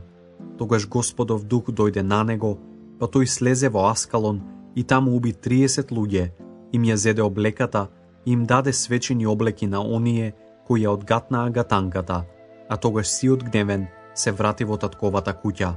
А Самсоновата жена му ја дадоа на другарот кој му беше свадбен придружник. Глава 15. По некое време, во жетвата на пченицата, Самсон дојде да ја посети својата жена, донесувајќи и јаре, и рече: сакам да влезам кај својата жена во одајата, но неговиот тест не му дозволи. Мислев, му рече тој, дека си ја замразил, па му ја дадов на твојот другар. Но зар нејзината помлада сестра не е поубава од неа? Земи ја место неа. Самсон му одговори: овој пат нема да им бидам виновен на филистејците, кога ќе им направам зло. И Самсон отиде, фати 300 лисици, зеде гламни и свртувајќи ја опашката кон опашката, стави по една гламна меѓу две опашки. Тогаш ги запали гламните, ги пушти лисиците во филистејските ниви и им ги запали сноповите и неожниеното жито, и лозијата и маслинките. Филистејците запрашаа: кој го направи тоа? Им одговорија: Самсон, тамнатевиот зет, затоа што тестот му ја одзеде жената и му ја даде на неговиот другар. Тогаш филистејците отидоа и ги изгореа со оган неа и татковиот и дом. Штом го направивте тоа, им рече Самсон, не ќе мирувам додека не ви се одмаздам. И ги натепа сите со силни удари, вдолж и напреку, и ги порази. После тоа отиде во пештерата на Итамската стена и заседна таму. Тогаш филистејците тргнаа, се влогорија во Јуда и се расширија до Лехи. Зошто тргнавте против нас? Ги прашаа јудејците, а тие им одговорија: тргнавме да го врземе Самсона и да му направиме како што тој ни направи нам. Тогаш 3000 јудејци отидоа кај пештерата на Итамската стена и му рекоа на Самсона: зар не знаеш дека филистејците господарат над нас? Тогаш зошто не го направи тоа? Тој им одговори: како тие мене, така јас ним. А тие му рекоа: дојдовме да те врзиме и да те предадеме во рацете на филистејците. Заколнете ми се, им рече, дека не ќе ме убиете. Не, му одговорија, ние само ќе те врземе и ќе те предадеме во нивните раце, но на вистина не сакаме да те убиеме. Тогаш го врзаа со 2 нови јажиња и го одведоа од пештерата. Кога го доведоа во Лехи и кога филистејците, викајќи од радост, стрчаа кон него, Господовиот дух го опфати и јажињата на неговите раце станаа како ленени конци, прегорени со оган, и му паднаа од рацете, откако забележа уште пресна челуст од осле. Ја протегна раката, ја зеде онаа челуст и со неа уби 1000 луѓе. Тогаш Самсон рече: со челуст на осле претепав купови, со челуст на осле убив 1000. Откако го дорече тоа, ја фрли челуста од раката. Затоа оттогаш тоа место го викаат Рамат Лехи, фрлена челуст. Бидејќи беше многу ожеднет, извика кон Господа: ти ја извојува оваа голема победа со рацете на твојот слуга, а зар сега треба да умрам од жет и да им паднам во рацете на необрезаните? Тогаш Господ ја расече влабоченоста што е кај Лехи и вода потече од неа. Самсон се напи и му се врати силата, духот му оживе. Затоа на тој извор му го дадоа името Ен Акоре, извор на оној кој повикува, а кој е уште и денес во Лехи. Самсон беше судија во Израел за време на филистејското владење 20 години. Глава 16. Оттаму Самсон отиде во Газа, таму виде блудница и влезе при неа. На жителите на Газа им јавија: Самсон дојде тука. Го обкружија и го дебнеа цела ноќ при градската врата. Сета ноќ беа притаени. Да почекаме до зорите, мислеа, па ќе го убиеме. Но Самсон лежеше само до полноќ, а на полноќ стана, ја грабна градската врата со 2 довратника, ги истрага заедно со лостот, ги стави на раменици, ги однесе на врвот на гората, што е спроти Хеврон, и ги положи таму. Потоа тој се влюби во една жена во долината на Сорик, по име Делила. Филистејските кнезови дојдоа при неа и рекоа: заведи го и научи каде стои неговата голема сила, за да можеме да го совладаме, па да го врзиме и да го направиме немоќен, а секој од нас ќе ти даде по 1100 сребрени сикли. Делила го праша Самсона: кажи ми каде стои твојата голема сила и со што треба да бидеш врзан, за да бидеш совладан. Самсон и рече: ако ме врза со 7 свежи, уште неосушени жили од лак, ќе станам бесилен и ќе бидам како обичниот човек. Филистејските кнезови и донесоа на Делила 7 свежи, уште неосушени жили, и таа го врза со нив. Кај неа во собата имаше заседа, и таа му викна: Самсоне, ете си филистејците врз тебе. Тој ги скина жилите како што се кине колчиште кога ќе се доближи до огнот, и така не научија за неговата сила. Тогаш Делила му рече на Самсона: ме измами и ми излага, но сега кажи ми со што треба да бидеш врзан. Тој одговори: ако ме врзат добро со нови, уште неупотребени јажиња, ќе станам бесилен и ќе бидам како обичниот човек. Тогаш Делила зеде нови јажиња, го врза со нив и му викна: Самсоне, ете се филистејците врз тебе. Кај неа во собата имаше заседа, но тој ги скина јажињата на рацете како да се конци. Тогаш Делила му рече на Самсона: постојано ме измамуваш и ме лажеш. Кажи ми најпосле со што треба да бидеш врзан. Тој одговори: ако вткаеш 7 плетенки од мојата коса во ткајачки разбој, и ако ги заглавиш со клин, ќе станам немоќен и ќе бидам како обичниот човек. Таа го заспа и отка 7 плетеници од неговата коса во ткајачкиот разбој, заби клин и му викна: ете се филистејците врз тебе, Самсоне. Тој се разбуди и ги истрага и клинот и ткајачкиот разбој. Делила му рече: како можеш да речеш дека ме љубиш, кога твоето срце не е со мене? Веќе 3 пати ме измами и не ми кажа во што е твојата голема сила. Бидејќи секој ден му здодеваше и го мачеше, нему веќе му тежеше во душата до смрт, и го отвори целото свое срце. Никогаш брич не поминал преку мојата глава, зашто од мајчината утроба сум Божи назиреј. Ако ме избричат, сета сила ќе ме остави, ќе бидам обесилен и ќе станам како обичниот човек. Тогаш Делила свати дека и го отвори целото свое срце, ги повика филистејските кнезови и им рече: дојдете сега, зашто ми го отвори целото свое срце. И филистејските кнезови дојдоа кај неа и донесоа сребреници со себе. Откако го заспа Самсона на своите колена, таа повика човек, па му избричи од главата 7 плетенки коса. Така тој почна да слабее и силата го остави. Кога таа извика: Самсоне, ете се филистејците врз тебе, тој се разбуди и помисли: ќе се извлечам како и секогаш и ќе се ослободам, но не знаеше дека Господ се сврти од него. Филистејците го фатија, му ги извадија очите и го одведоа во Газа.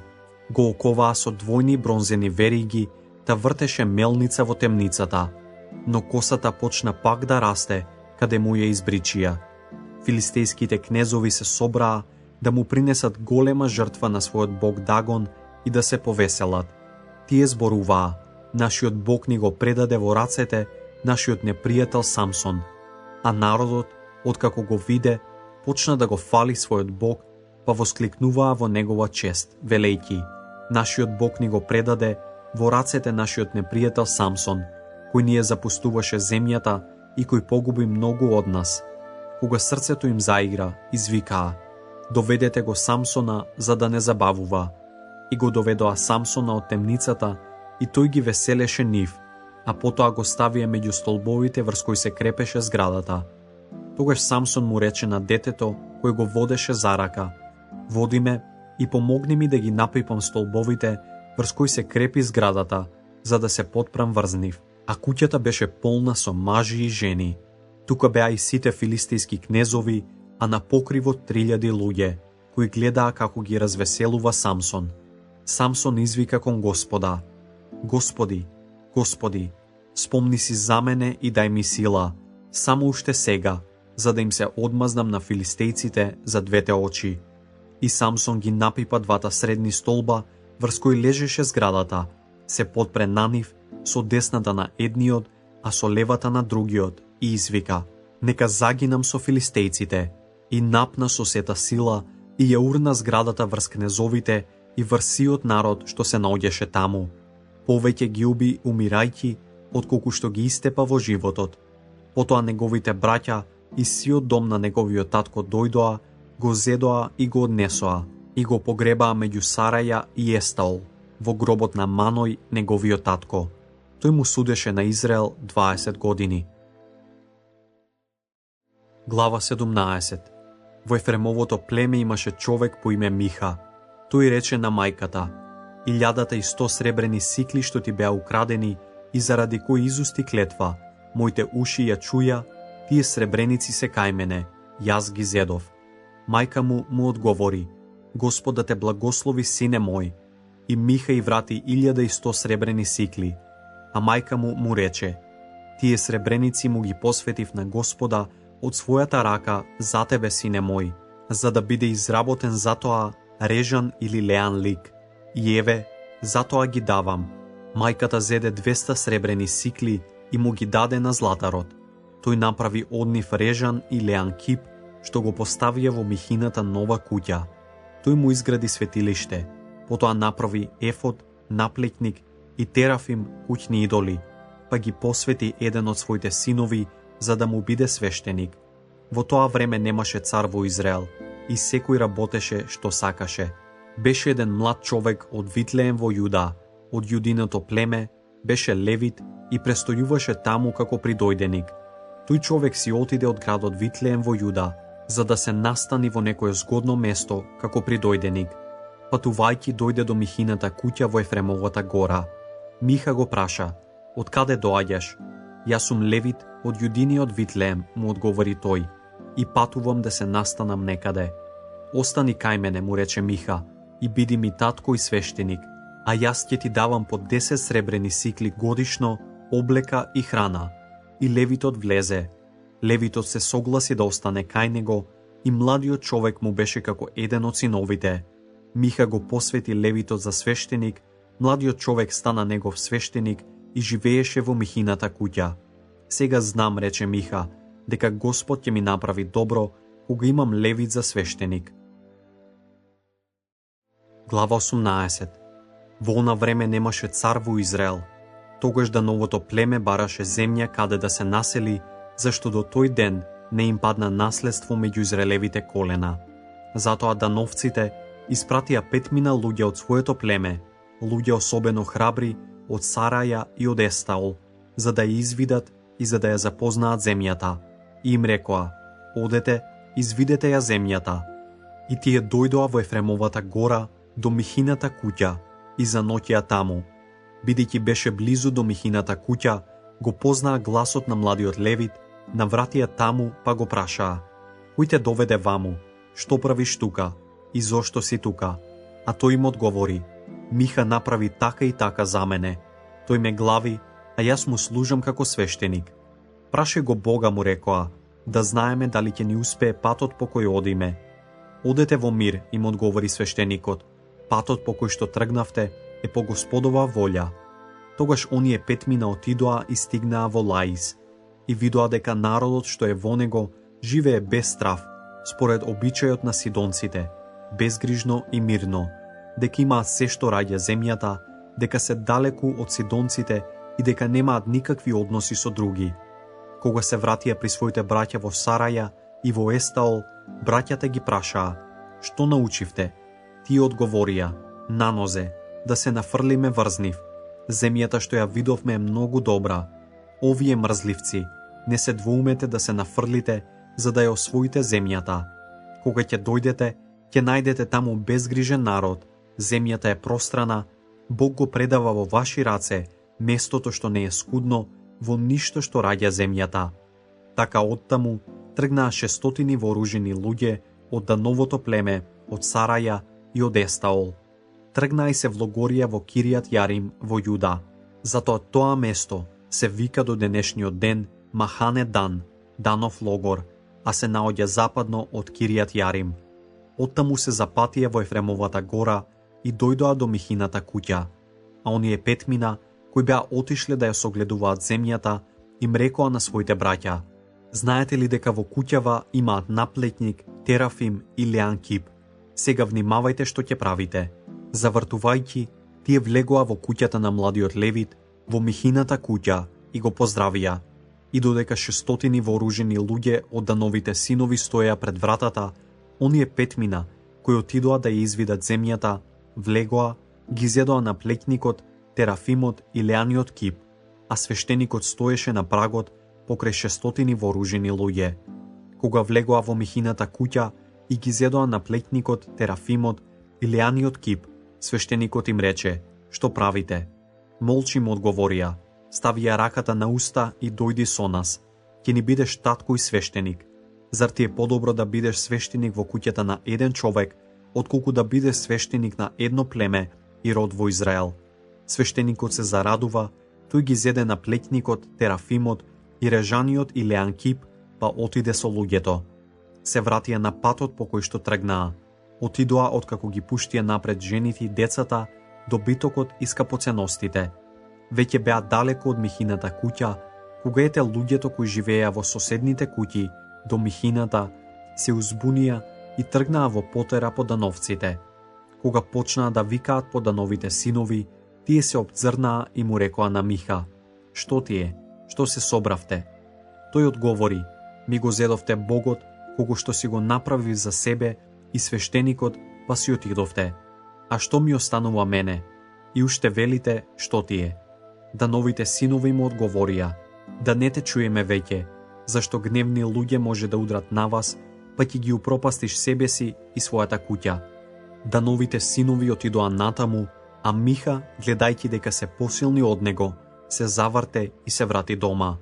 И така, откако ги зедоа Богот што го имаше направено Миха и свештеникот кого го глави за да му служи, Дановите синови удрија против Лаис на мирни и спокојни луѓе, па ги исекоа со остар меч и го спалие градот.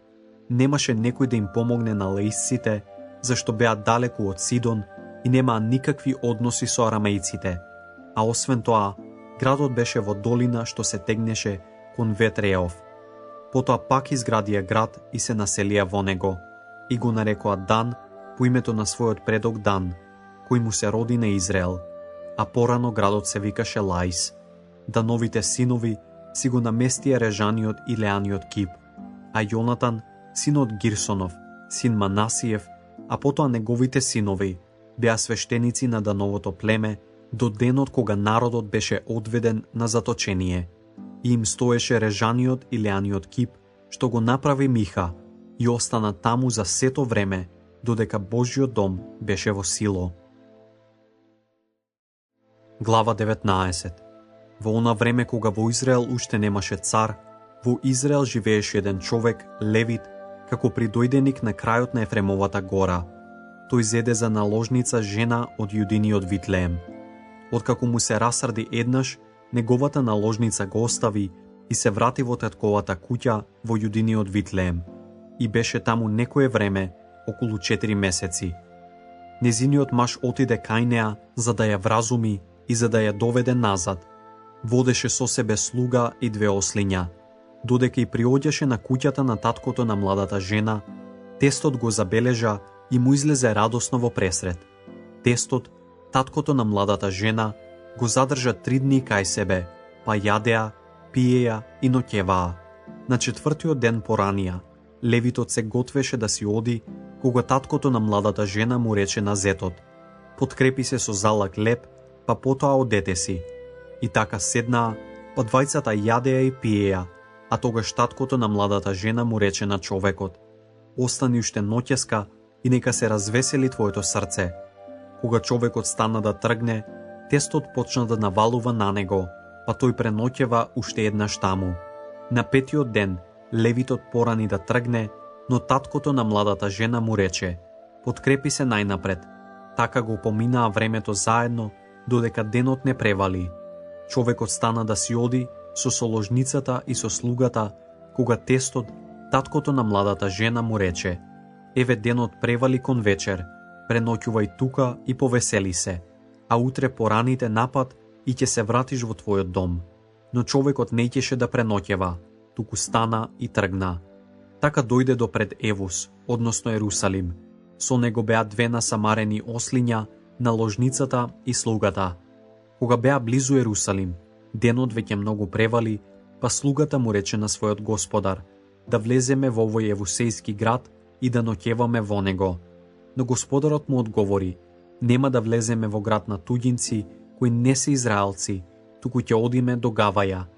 Уште му рече на слугата: ајде, да побрзаме за да стигнеме во некој од тие места, во Гаваја или во Рама. И поминаа, продолжувајќи го патот. Кога стигнаа пред Венјаминова Гаваја, сонцето заоѓаше, и тие свртија таму, за да одат да ноќеваат во Гаваја. Откако влезе, седна на градското трговиште, но немаше некого за да ги прими во куќата на преноќевање. И ете, еден старец се враќаше пред вечер од работа во полето. Тоа беше човек од Ефремовата гора. Живееше во Гаваја како придојденик, а сите жители на местото беа Венијаминови синови. Подигајќи ги очите, го виде патникот на градската улица. Од каде доаѓаш и каде одиш, го праша старецот. А тој му одговори: доаѓаме од јудиниот Витлеем, код Ефремовата гора, од каде што сум јас. Отидов во јудиниот Витлеем и се враќам дома, но нема некој за да ме прими кај себе во куќата. Имам слама и крма за моите ослиња, а и леп и вино за себе, за мојата жена и за момокот што ме придружува мене, твојот слуга. Имаме се доста. Мир со тебе и добро ми дојде, одговори старецот. Моја грижа е за тоа што ти е потребно, само не ноќевај на улица. И го воведе во својот дом и им даде крма на ослиците. Патниците си ги измија нозете, а тогаш јадеја и пиеја. Додека тие се закрепнуваа, ете некои граѓани, развратни луѓе, му ја обкружија куќата и тропајќи со сета сила на вратата, му рекоа на старецот, господарот на куќата: изведи го тој човек кој влезе во твојот дом, за да го познаеме. Тогаш домаќинот излезе од куќата и им рече: не, браќа мои, не правете зло. Човекот влезе во мојот дом, затоа не правете беззаконие. Еве, мојата ќерка е девица, ќе ви ја отстапам. Правете со неа што ви е мило, но на овој човек не правете му беззаконие. Луѓето не сакаа да го послушаат. Тогаш оној човек ја зеде со ложницата, па им ја изведе. Тие силуваа ја измачуваа цела ноќ до утрото, а кога забелеа мугрите, ја пуштија. Пред зората, жената дојде и падна при вратата на куќата на оној човек, каде што беше незиниот господар, и лежеше таму, додека не се раздени. Незиниот господар стана наутро, ја отвори куќната врата, па излезе за да го продолжи патот, кога ја забележа жената, својата соложница, како што лежи при куќната врата, со рацете на прагот. Стани да си одиме, и рече, но немаше одговор. Тогаш ја зеде, ја натовари на ослето и тргна на пат за да се врати дома. Кога дојде дома, извади нож и го зеде мртвото тело на соложницата, го исече член по член на 12 делови и ги распрати во сите краишта на Израел. И секој што виде рече: вакво нешто не се случило од денот кога израелците излегоа од Египет до денешниот ден.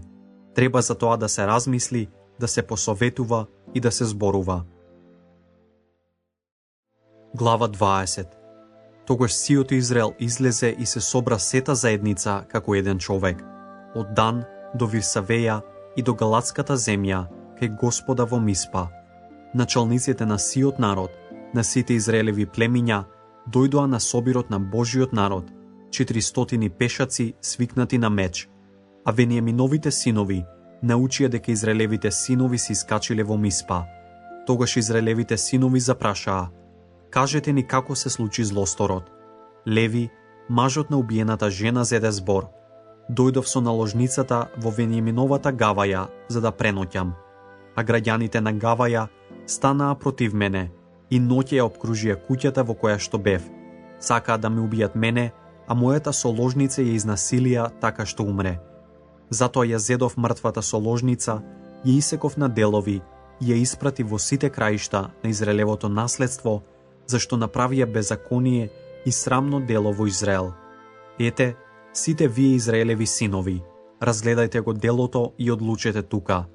Сиот народ стана како еден човек, говорејќи: никој од нас нека не се враќа во својот шатор, никој нека не се враќа во својата куќа. Туку сега ова да го направиме на Гаваја, ќе фрлиме жрепка и ќе земеме од сите Израелеви колена по 10 луѓе од 100 и по 1000 од 10.000, и тие ќе носат храна на војската, на оние кои ќе тргнат да ја казнат Венијаминова гаваја за срамното дело што го направила во Израел. И се собраа израелците против оној град, здружени како еден човек. Тогаш израелевите племиња испратија пратеници по сето Венијаминово племе со порака: какво гнасно дело е направено среде вас. Сега предајте ги оние развратни луѓе кои се во гаваја, за да ги погубиме и да го откорнеме злото од Израел. Но Венијаминовците не сакаа да ги послушаат своите браќа израелци. Венијаминовите синови се собраа од своите градови во гаваја за да завојуваат против израелците. А Венијаминовците, кои дојдоа од разни градови, беа изброени во тој ден 26.000 луѓе свикнати на меч, без жителите на гаваја. Од сиот тој народ имаше 700 вешти луѓе кои беа леваци и секој од нив гаѓаше со камен од праќка точно на влакно, не промашувајќи ја целта. А израелците беа, без Венијаминовите синови, 400.000, се луѓе свикнати на меч и се само воини. Израелевите синови, откако станаа, тргнаа во Ветил за да се посоветуваат со Бога. Кој од нас да тргне прв во бој против Венијаминовите синови? Праша израелците, а Господ одговори: Јуда нека тргне прв. Наутро израелците тргнаа да се влогорија пред гаваја. Откако тргнаа во бој против Венијаминовците, се наредија во боен ред пред гаваја. А Венијаминовите синови излегоа од гаваја и му погубија во тој ден на Израел 22.000 луѓе, кои останаа на полето. Израелците отидоа и плачеа пред Господа се до вечерта, а тогаш го прашаа Господа: треба ли пак да излеземе во бој против синовите на нашиот брат Венијамин? А Господ им одговори: тргнете против него. Тогаш војската на израелевите синови се охрабри и повторно се нареди во боен ред на истото место каде што се наредија во првиот ден. На вториот ден израелците им се приближија на Венијаминовците, но во тој втор ден Венијамин излезе од гаваја пред нив и им уби на израелците уште 18.000 луѓе, кои останаа во полето, се само одбор воини, свикнати на меч. Тогаш сите израелци и сиот народ отидоа во Ветил, Божји дом, па плачеа и стоеа таму пред Господа. Постеа цел ден до вечерта, принесуваа паленици и помирителни жртви пред Господа. И тогаш израелците пак го прашаа Господа: зашто во она време ковчегот на Божјиот завет се наоѓаше на тоа место и Финес, син на Ароновиот син Елеазар, стоеше пред него во оние денови. Тие прашаа: треба ли пак да излеземе против синовите на нашиот брат Венијамин? А Господ им одговори: тргнете, зашто утре ќе ги предадам во ваши раце. Тогаш Израел постави четиво заседа околу гаваја. На третиот ден израелците тргнаа против Венијаминовците и се наредија во бојни редови пред гаваја, како и порано. Венијаминовите синови излегоа против нив, а тие ги намамија далеку од градот. Како и порано, Венијаминовците убиваа некои по патиштата, од кој еден водеше кон Ветил, а другиот во гаваја. Така убија околу 30 израелци. И Венијаминовите синови зборуваа: еве ги биеме како и првиот пат. А израелците рекоа: да бегаме додека не ги намамиме на отворени патишта, далеку од градот. Тогаш главнината на израелевата војска стана од својот положај и се нареди во боен ред кај Вал-Тамара, а израелевата заседа излезе од своето засолниште западно од гаваја. 10.000 способни луѓе, избрани од сиот Израел, дојдоа кон гаваја. Бојот беше жесток. Венијаминовите синови и не насетуваа дека ќе ги стигне зло. И Господ го порази Венијамина пред Израел во тој ден, та израелците му погубија на Венијамина 25.100 луѓе свикнати на меч. Венијаминовите синови видоа дека се победени. Луѓето израелци се повлекоа од своите бојни редови пред Венијамина, надевајќи се на заседата што ја поставија околу гаваја. А оние кои беа во заседата се нафрлија брзо против гаваја и откако влегоа во неа, ги исекоа со остар меч сите жители. Израелевите мажи се беа договориле со оние од заседата, тие да кренат столб од дим од градот како знак. Тогаш израелевите мажи ќе се повлечат од бојот. Венијамин почна да ги убива израелците и им исече 30 луѓе, и си рекоа, на вистина паѓаат пред нас, како во поранешниот бој. А кога знакот, столпот дим, почна да се издига од градот, Венијамин се обзрна и виде како пламен од целиот град се вишка кон небото. Тогаш израелевите мажи се завртија, а венијаминовците ги опфати ужас, зашто видоа дека ги најде зло. И избегаа пред израелците кон пустината, но војните им беа зад петиците, а оние кои доаѓаа од градот ги убиваа од зад плеќи. Така го опколија Венијамина и гонејќи го без дивнување, го уништија до Гаваја на источната страна. И на Венијамин му паднаа 18.000 луѓе, се само способни јунаци. Преживеаните се завртија и избегаа во пустината кон Римонската стена. Сечејќи по патиштата, израелците погубија уште 5.000 луѓе. Во тој ден, на венијаминовците им паднаа 20.000 луѓе, навикнати на меч, се само способни луѓе. 600 луѓе избегаа во пустината кон Римонската карпа и останаа таму 4 месеци. Потоа израелевите луѓе им се вратија на венијаминците, ги исекоа со остри мечеви мажите во градовите, добитокот и се што се нашло, и ги изгореа со оган сите градови што ги најдоа во Венијамин. Глава 21. Израелевите луѓе се заколнаа вака во Миспа. Никој од нас не ќе даде своја ќерка за жена на Венијаминов син. И народот отиде во Ветил и остана таму пред Господа до вечерта, тажејќи и плачејќи. Зборуваа: зошто, о Господи, Израелев Боже, требаше да се случи оваа несреќа, за да му снемат денес едно племе на Израел. Утреден луѓето поранија и изградија таму жртвеник, принесоа паленици и помирителни жртви. Тогаш израелците прашаа: има ли некое од сите Израелеви племиња што не дошло на собирот при Господа, зашто свечено се заколнаа дека ќе го погубат оној кој не ќе дојде во Миспа при Господа? На израелците им се сожали за братот Венијамин, та рекоа: денес е откинато едно племе од Израел. Како ќе им дадеме жени на оние кои останаа, кога му се заколнавме на Господа дека не ќе им даваме свој ќерки за жени? Затоа прашаа: има ли некој од израелевите племиња што не дошол при Господа во Миспа? И се покаже дека никој од жителите на Јавис Галатски не дојде во логорот на собирот. Зашто кога народот се преброи, таму немаше никого од жителите на Галатски Јавис.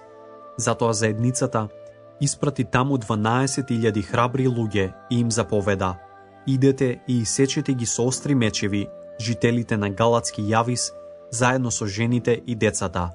Еве што ќе направите: ќе ги предадете на проклето погубување сите мажи и сите жени кои делеле постела со маж, но ќе го запазите животот на девиците. Така и направија. И најдоа меѓу жителите на Јавис во Галат 400 млади девојки кои не делеле постела со маж и ги доведоа во логорот во Сило, што е во Ханаан. Тогаш сето општество им испрати пратеници на Венијаминовите синови, кои беа на Римонската стена, им објавија мир. Така се созеде Венијамин. Им ги дадоа оние од жените од Галатски Јавис, кои ги оставија во живот, но не ги имаше достатно за сите. На народот му се нажали за Венијамин, зашто Господ направи празнина меѓу израелевите племиња. Како ќе им најдеме жени на оние што останаа, рекоа старешините на општеството, зашто се истребени жените на Венијамин. И рекоа: како да биде запазен остатокот на Венијамина, за да не биде сотрено едно племе од Израел. А не можеме да им ги дадеме нашите ќерки за жени, зашто се беа заколнале велејки: проклет да биде оној кој ќе му даде жена на Венијамин. Но рекоа: Господов празник се слави секоја година во Сило. Градот се наоѓа северно од Ветил, источно од патот што води од Ветил во Сихем и јужно од Левона. И затоа ги посоветуваа венијаминците: отидете во заседа по лозјата. Внимавајте, па кога девојките од Сило ќе излезат да играат во танец, ви излезете од лозјата, грабнете си секој за себе жена од силоските ќерки, па отидете си од Венијаминовата земја. А кога нивните татковци, нивните браќа ќе дојдат да се жалат на вас, ние ќе им речеме: простете им заради нас, Зашто не им зедовме за секој по една жена во војната, а и сега вие не им ги дадовте, па да бидете виновни. Венијаминовите синови направија така и од девојките кои ги грабнаа, зедоа онолкав број жени колку што ги имаше нив.